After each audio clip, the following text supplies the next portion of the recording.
Bonjour et bienvenue, voici votre mise à jour du renseignement Stylo News pour ce 3 mars 2026.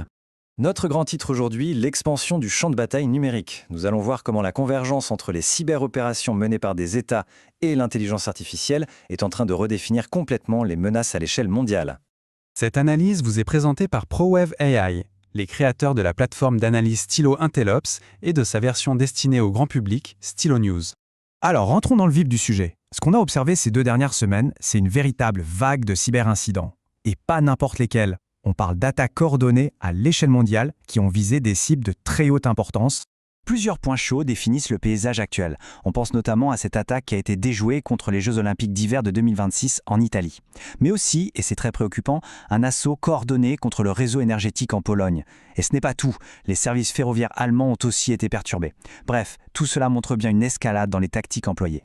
Et tout ça, bien sûr, nous amène à nous demander qui est derrière ces attaques.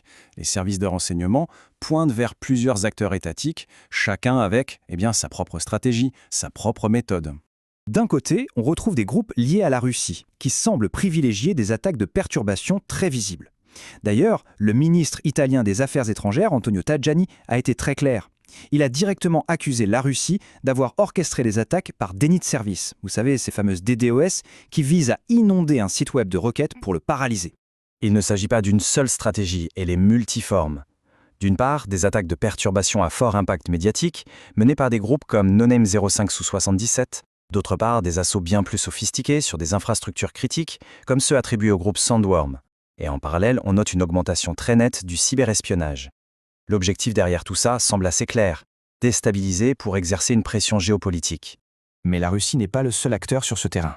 Parallèlement, une campagne d'espionnage de très grande envergure a été mise au jour. Celle-ci est attribuée à un réseau qui serait soutenu par la Chine. Et quand on parle de grande envergure, le mot est faible. Pas moins de 42 pays seraient ciblés. Ici, la stratégie est vraiment différente de l'approche russe. On n'est pas dans la perturbation visible et immédiate, non, on est plutôt dans l'espionnage. Un espionnage discret, sur le long terme, mené via des réseaux comme UNC2814. L'objectif ici, c'est de collecter un maximum d'informations, des données stratégiques, souvent en lien direct avec des intérêts géopolitiques et économiques.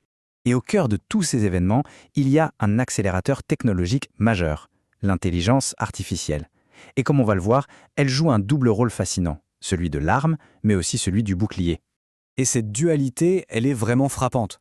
D'un côté, on a une IA offensive, une IA qui permet d'automatiser et de rendre les attaques bien plus sophistiquées. Pour donner une idée, on parle de plus de 3100 incidents par semaine rien qu'en Inde. Mais de l'autre côté, on a une IA défensive. Et là, elle devient un outil absolument révolutionnaire, capable de repérer des failles de sécurité à une vitesse que l'humain ne peut tout simplement pas égaler. C'est une véritable course à l'armement technologique. Alors face à cette montée en puissance des menaces, comment le monde réagit-il ? Eh bien, la réponse internationale commence à s'organiser. Voyons un peu les mesures de défense qui sont mises en place. Et les réponses sont variées, ce qui est intéressant. Ça va de la formation de la prochaine génération d'experts en cybersécurité au Japon, à des alliances stratégiques très concrètes, comme ce pacte de coopération signé entre la Suède et l'Ukraine. On a aussi des exercices militaires conjoints et même l'établissement de nouvelles normes nationales. Tout ça montre une prise de conscience globale, il est urgent de renforcer la cyber-résilience. Mais au-delà de ces actions, on assiste à un changement plus profond, un changement de philosophie. De plus en plus, on entend parler de l'architecture zéro confiance, ou zero trust. L'idée est simple. Au lieu de se dire que tout ce qui est à l'intérieur d'un réseau est sûr, on part du principe inverse. On ne fait confiance à personne par défaut. Chaque utilisateur, chaque appareil doit prouver son identité en permanence. C'est un changement de paradigme. Alors, pour conclure, quelles sont les perspectives ? Que faut-il retenir de tout ça ? Le point essentiel à retenir, c'est que le champ de bataille numérique a changé de nature. L'implication des États, combinée à la puissance de l'IA, a créé un environnement de menace qui est totalement nouveau. Il est plus complexe, plus dynamique et surtout, il est permanent. La frontière entre la paix et le conflit est devenue incroyablement floue. Et ça nous laisse avec une question vraiment fondamentale pour notre avenir numérique. Maintenant que l'IA est à la fois l'attaquant et le défenseur, est-ce qu'un réseau, n'importe lequel, peut encore être considéré comme véritablement sécurisé ? Pour une analyse bien plus détaillée de ces événements, je vous invite à écouter notre rapport complet, le Stylo News Intelligence Update. Il est disponible sur votre plateforme d'écoute habituelle ou simplement en suivant le lien qui accompagne cette publication. Merci d'avoir suivi cette mise à jour du renseignement.